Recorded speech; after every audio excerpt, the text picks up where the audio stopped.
రాష్ట్రంలో కూటమి ప్రభుత్వం ఏర్పాటు అయిన తర్వాత విస్తృతంగా అభివృద్ధి పనులు అయితే జరుగుతున్న నేపథ్యం అయితే కనిపిస్తుంది. ఇదే క్రమంలో ఈరోజు విజయనగరం జిల్లా వ్యాప్తంగా కూడా అదే విధంగా జరుగుతున్న నేపథ్యం కూడా కనిపిస్తుంది. ముఖ్యంగా చూసుకుంటే గజపతి నగరం నియోజకవర్గానికి సంబంధించి ఇప్పటికే 230 కోట్ల పైన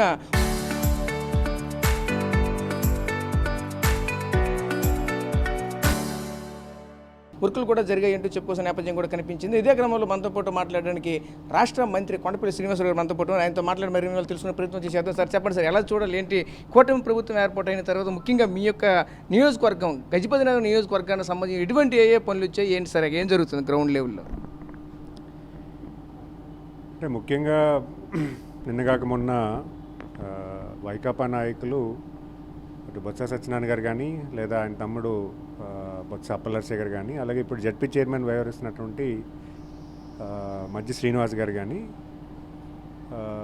ఏదో ఒక ఆరోపణ చేశారు. అంటే ఏదో మంత్రి శాఖ ఇచ్చారు, ఎమ్మెల్యేగా ఇచ్చారు, ఏమీ చేయలేదు అని ఒక మాట్లాడడం చాలా బాధాకరం. ఎందుకంటే ప్రజా శ్రేయస్సులో ప్రజా జీవితంలో ప్రజల పట్ల పనిచేయడానికి మేము పనిచేస్తున్నప్పుడు వాళ్ళు కూడా కొంత ఎక్సర్సైజ్ చేసుకోవాలి. ఏం చేశారు, ఎంతవరకు చేశారనేది. ప్రధానంగా డ్రింకింగ్ వాటర్ సమస్యకి సుమారు 90 కోట్ల వరకు గజపతి నగరం నియోజకవర్గంకి ఇవ్వడం జరిగింది. అలాగే ఎంజీఎన్ఆర్జీఎస్లో సుమారు 70-80 కోట్ల వరకు వర్క్స్ జరుగుతూ ఉన్నాయి. శాంక్షన్స్ అయితే 150 కోట్లు అయినా కూడా వర్క్స్ కంప్లీట్ అయ్యి బిల్స్ అయినవే సుమారు 70-80 కోట్లు. అలాగే ఏపీఆర్జీఎస్ ఏపీ రూరల్ డెవలప్మెంట్లో సుమారు 35 కోట్ల వరకు వర్క్స్ శాంక్షన్ అయ్యి అందులో 10 కోట్లు ఎగ్జిక్యూట్ అయ్యాయి. కొత్త వర్క్స్ కూడా 23 కోట్లు రేపు ఆప్షన్ టెండర్ కూడా పిలవడం జరిగింది. మరి అక్కడ R&B వర్క్స్ కూడా ఇవ్వడం జరిగింది. అలా 2 ప్రధాన బ్రిడ్జెస్ ఇవ్వడం జరిగింది. ఎలక్ట్రికల్ వర్క్సే సుమారు 10 కోట్ల వరకు. ట్రాన్స్ఫార్మర్స్ అనేక ట్రాన్స్ఫార్మర్స్ లో వోల్టేజ్ చాలా ఇష్యూస్ ఉన్నాయి. అనేక ట్రాన్స్ఫార్మర్స్ 10 కోట్లు వాల్యూ చేసినటువంటి వర్క్స్ ఎలక్ట్రికల్ వర్క్స్ చేయడం జరిగింది. అలాగే సబ్స్టేషన్ కూడా ఎక్కడైతే లో వోల్టేజ్ ఉన్నదో మా ఇంగ్లాపల్లి ప్రాంతంలో ఒక సబ్స్టేషన్ ట్రాన్స్కోవాల్ది. అలాగే ఆపరేషన్స్లో కూడా బొండపల్లి మండలంలో ఒక సబ్స్టేషన్ కూడా శాంక్షన్ చేయడం జరిగింది. అంతేకాకుండా క్రమేణా చూసుకుంటే చాలా విషయాల్లో కూడా ఈరోజు ప్రభుత్వం చాలా అంకితం. ఇరిగేషన్ వర్క్స్ ఉన్నాయి. ఇరిగేషన్ వర్క్స్లో ఈ దీర్ఘకాలంగా ఉన్నటువంటి ఇష్యూస్ని కూడా ఈరోజు ఓఎండ్ఎంలో 3 కోట్లు ఇవ్వడం జరిగింది. గత సంవత్సరం 1 కోటి రూపాయలు ఇవ్వడం జరిగింది. మరి అలాగే నీరు జలధార కింద సుమారు ఈ జిల్లాలో 23 కోట్లు ఇవ్వడం జరిగింది. అందులో గజపతి నగరం నియోజకవర్గానికి సుమారు 5-6 కోట్లు ఇవ్వడం జరిగింది. అలాగే డిఎంఎఫ్లో కూడా కొన్ని ప్రత్యేకమైన ఫండ్స్తో కూడా కొన్ని వర్క్స్ చేయడం జరిగింది. ఒక 7-8 కోట్ల వర్క్ చేయడం జరిగింది. అలాగే ఎంపీ గ్రాంట్స్ నుంచి కొంత ఫండ్స్ ఇవ్వడం జరిగింది. అలాగే విఎంఆర్డీ నుంచి సుమారు 1,80,00,000 ఇవ్వడం జరిగింది. ఇలాగ అనేక ఫండ్స్తోని ప్రజలకు ఏ సమస్య ఉన్నా కూడా దానికి పరిష్కారం ఇచ్చే దశగా మేము అన్నీ కొలాబరేట్ చేసి ఇన్నోవేటివ్. అలాగే సిఎస్ఆర్ ఫండ్స్తోని ఒక స్కూల్ కట్టడం జరిగింది. కొన్ని అక్కడక్కడ క్లాస్ రూమ్ షార్టెస్ ఉంటే క్లాస్ రూమ్స్ కట్టడం జరిగింది. ఇప్పుడు డిగ్రీ కాలేజ్ ఉంటే దాన్ని కూడా సిఎస్ఆర్ ఫండ్స్ కోసం ప్రణాళికబద్ధంగా చేస్తున్నాము. అలాగే ఆర్ఓ ప్లాంట్స్ ఒక 10 ఆర్ఓ ప్లాంట్స్ ఇవ్వడం జరిగింది. ఎక్కడైతే వాటర్ ప్రాబ్లమ్స్ ఉన్నాయో 1 కోటి రూపాయలు పెట్టి 10 ఆర్ఓ ప్లాంట్స్ ఇవ్వడం జరిగింది. ఇలాగ అనేక డెవలప్మెంట్ యాక్టివిటీస్ చేస్తుంటే అది కూడా 2 ఏళ్ళ కాల పరిమితంలో వాళ్ళు ఏదో ఆరోపణ చేద్దాం, ఏదో శాసనసభ అపోజిషన్ అక్కడ శాసనసభ్యుడిగా వ్యవహరిస్తున్న నాకు గౌరవ ముఖ్యమంత్రి కూడా మంత్రి సాగిస్తుంటే ఒక తప్పుడు ద్రోవతో ప్రజలను తప్పుబాటు పెట్టి మాట్లాడి పెద్దగా అరుపులేసి కేకలేసి మాట్లాడుతున్నారు. నేను ఒకటే వాళ్ళకి అంటున్నాను, మీరు డిబేట్కి రండి. మీరు మీ 5 ఏళ్ళ కాలపరిమితంలో ఏం చేశారు, ఈ 2 సంవత్సరాల్లో మేమేం చేసాము, మీరు ఎన్ని సమస్యలు తీర్చగలిగారు, ఎన్ని సమస్యలు మేము తీర్చగలిగాము అనేది మాట్లాడడానికి నేను రెడీగా ఉన్నాను. అంతేగాని ఏదో పెద్ద కేకలేస్తే పెద్ద నాయకులు అయిపోరు. ఈరోజు ప్రజలు చూస్తున్నారు. పబ్లిక్ రిప్రజెంటేటివ్ ఇష్యూస్లో సాల్వ్ చేసే వాళ్ళు ఎవరనేది పబ్లిక్ అబ్జర్వ్ చేస్తున్నారు. అది ఎవరూ కూడా తప్పుదోవ పడడానికి లేదు. మీరు ఏదో అరిచి పెద్ద కేకలు వేస్తే ఎవరు ఇక్కడ చిన్న నాయకుడు అయిపోడు, నువ్వు అరిచినంత మాత్రం పెద్ద నాయకుడు అయిపోడు. ప్రజల సమస్యలు బట్టి ఎవరైతే బాగా స్పందిస్తారో వాళ్ళు పెద్ద నాయకత్వం. అలాంటి నాయకత్వం నాకు అవకాశం కల్పించినట్టు గౌరవ ముఖ్యమంత్రి గారికి నేను ఎప్పుడూ ధన్యవాదాలు తెలియజేసుకున్నాను. ఎందుకంటే గజపతి నగరం నియోజకవర్గం చాలా బ్యాక్వర్డ్ కాన్స్టిట్యున్సీ. ఉన్న 7 నియోజకవర్గాల్లో గజపతి నగరం మోస్ట్ బ్యాక్వర్డ్ రీజియన్. అభివృద్ధి పట్ల అవ్వచ్చు, ఉపాధి పట్ల అవ్వచ్చు, లేకపోతే అనేకమైనటువంటి విషయాల్లో గజపతి నగరం చాలా బ్యాక్వర్డ్.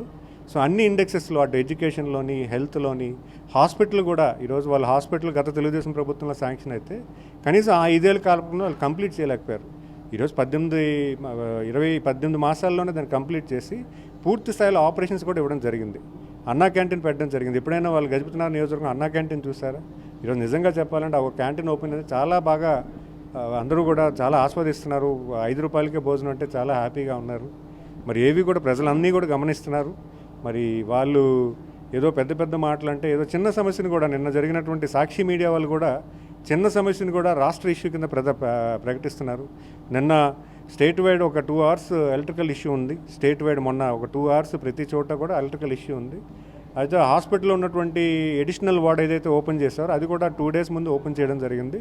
దాంట్లో జనరేటర్ కనెక్షన్ లేకపోవడం వల్ల గజపతినగరంలో కరెంటు లేదు, హాస్పిటల్లో కరెంటు లేదు అని ఒక వార్త క్రియేట్ చేసి దాని మీద స్టోరీ లైన్ క్రియేట్ చేసి సోషల్ మీడియాలో సర్క్యులేట్ చేస్తుంటే అసలు వీళ్ళు ప్రతిపక్ష పార్టీ వాళ్ళు ఇప్పుడు నిజంగా సమస్య ఉందంటే దాన్ని మాకు తెలియజేయండి, పని చేస్తాం. ఏదో చిన్న ఇష్యూ, ఒక విలేజ్ ఇష్యూ, ఒక జిల్లా ఇష్యూ అయితే దాన్ని వెంటనే మేము సాల్వ్ చేయగలుగుతాం. అంతేగాని రాష్ట్ర స్థాయికి తీసుకెళ్ళిపోయి ఏదో ఒక ప్రొజెక్షన్ అంటే ఈరోజు వాళ్ళు ప్రతిపక్ష పార్టీ వాళ్ళకి కూడా ఈ అధికారంలో ఉన్న ప్రభుత్వాన్ని ఎంచడానికి కూడా వాళ్ళ దగ్గర ఇష్యూస్ లేవు. అంత దారుణమైన స్థితిలో వాళ్ళు ఉన్నారు. అంటే వాళ్ళకి అవగాహన లేదు. చూడండి, అంటే ఏదైనా ఇష్యూ ఉంటే కన్స్ట్రక్టివ్ ఉండి ప్రభుత్వాన్ని గైడ్ చేయండి, మేము ఖచ్చితంగా ఫాలో అవుతాం. అంతేగాని ఏదో మసిగుడ్డ మంటేసి ఆర్పేసి మసిగుడ్డ మా ముఖాన్ని కొడతానంటే అది ఎవరు కూడా ఆక్షేపించదు లేదు. ప్రజలు గమనిస్తున్నారు. ప్రజలు ఖచ్చితంగా ఈ కూటమి ప్రభుత్వానికి పూర్తి స్థాయిలో వాళ్ళ తాలూకా నమ్మకం అనేది పూర్తి స్థాయిలో ఈ ప్రభుత్వం మీద ఉంది. ఖచ్చితంగా ప్రజలందరూ కూడా చాలా సంతోషంగా ఉన్నారనే విషయాన్ని తెలియజేసుకున్నాను. అంటే ముఖ్యంగా ఇంకోటి ఆరోపిస్తున్నారు, భారీగా వైసీపీలో చేరికలు జరుగుతున్నాయి, టీడీపీ నుంచే చేరికలు జరుగుతున్నాయి, రాష్ట్రంలో ఎక్కడా లేదు, గజపతి నగరంలో జరుగుతున్నాయి అంటూ ఇది ఒక రకంగా చెప్పుకొస్తున్నాయి. దీన్ని ఎలా చూడాలి అంటే వాస్తవంగా అక్కడ జరుగుతున్నాయి అంటారా? 2 సార్లు వైసీపీ వాళ్ళు తెలుగుదేశాన్ని జాయిన్ చేసుకోవడం జరిగింది మొత్తం ఈ 22 నెలల్లో. ఆ మొదటిసారి కూడా కేవలం ఒక 3 వ్యక్తులు అంటే ఒక 10 ఫ్యామిలీలు. నిన్న కూడా ఏరుకున్నారు. ఒక్కొక్క ఊర్లో ఒక్కొక్క మనిషిని తెచ్చుకున్నారు. ఒక్కొక్క విలేజ్ నుంచి ఒక్కొక్క వ్యక్తిని తెచ్చుకున్నారు. ఒక్కొక్క వ్యక్తిని తెచ్చి 30 కుటుంబాలు చాలని చెప్పారు. ఆ 30 కుటుంబాల్లో కూడా 5 ఓట్లు లేవు. అండర్ ఏజ్ ఓట్లను కూడా తెచ్చుకున్నారు వాళ్ళు. అంటే అది కూడా స్టేట్ న్యూస్లో ఏంటి, చంద్రబాబు నాయుడు గారికి షాక్, పవన్ కళ్యాణ్ గారికి షాక్. అంటే ఏంటిది? అది నువ్వు కన్స్ట్రక్టివ్గా ఒక స్టేట్ అండ్ నేషనల్ ప్రెజెన్స్లో ఉన్నటువంటి మీడియా నువ్వు ఏం ప్రతిపాదిస్తున్నావు? ఒక నువ్వు హెడ్గా మన మెయిన్ పేజ్లో నువ్వు పోస్ట్ చేస్తున్నావు అంటే ఇట్ షుడ్స్ హ్యావ్ సమ్ శానిటీ.